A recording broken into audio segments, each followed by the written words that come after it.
Bonjour à toutes et à tous, 2026 et 2027, attention, ce sont 2 années qui s'annoncent comme un vrai tournant pour la fonction publique territoriale.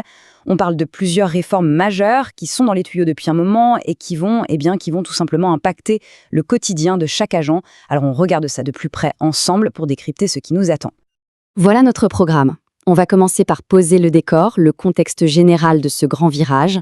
Ensuite, on va se pencher sur les impacts très concrets. D'abord sur le portefeuille, ça intéresse tout le monde, puis sur la carrière et le temps de travail, et bien sûr sur la santé.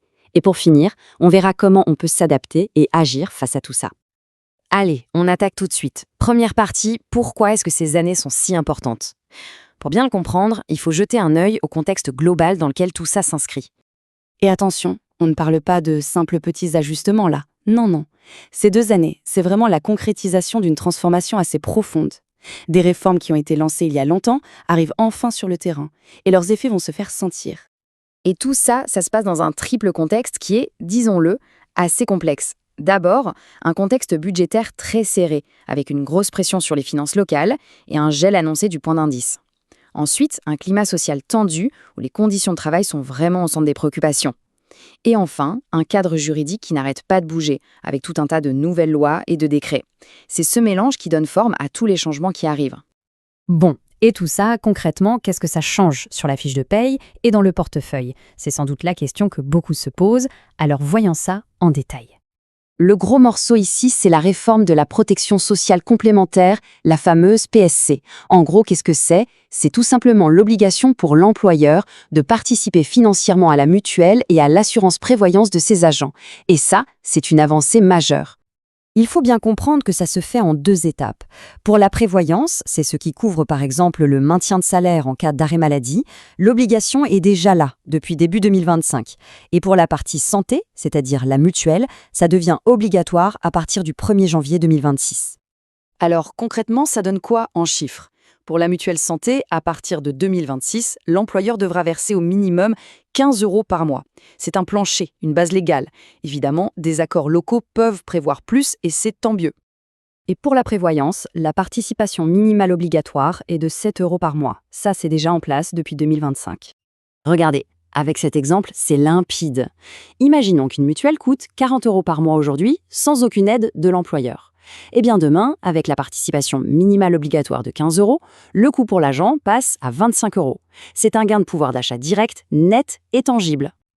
Mais, attention, il faut mettre ce gain en perspective avec le contexte national.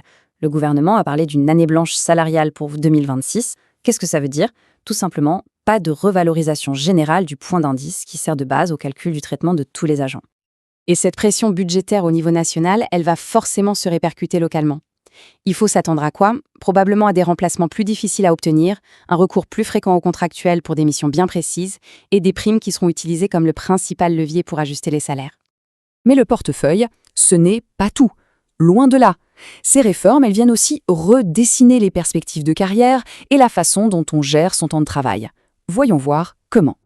Là, c'est une grosse nouvelle, surtout pour les agents de catégorie B. La fameuse règle du quart, qui était un vrai frein et qui limitait beaucoup le nombre de promotions chaque année, elle est supprimée.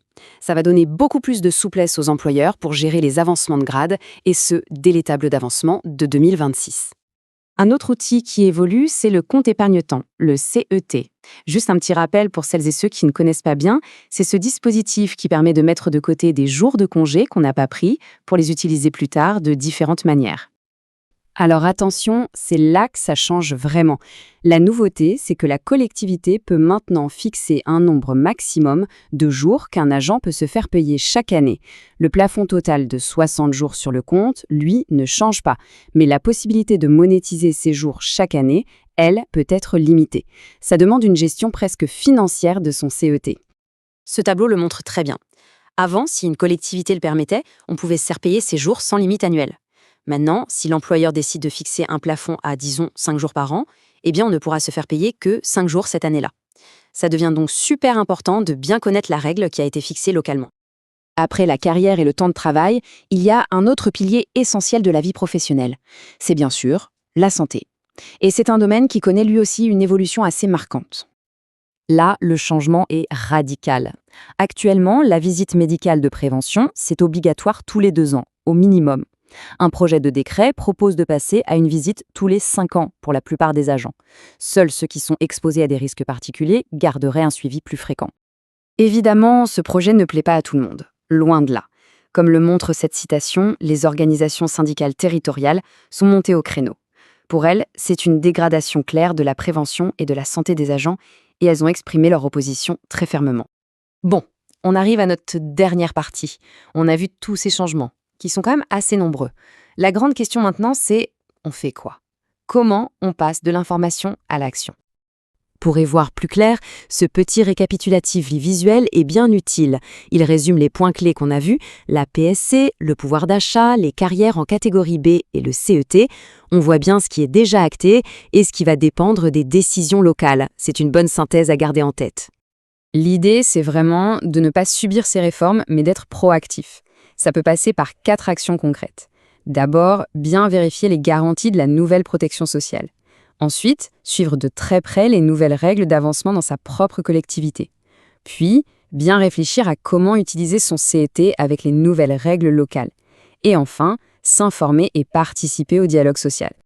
Et on termine avec cette question qui est finalement la plus importante. On a vu que ces réformes redessinent pas mal le paysage de la fonction publique territoriale. Alors, face à ce tournant, comment préparer son propre parcours professionnel pour 2026 et les années qui suivent? C'est vraiment une invitation à réfléchir et à anticiper. Merci de m'avoir suivi.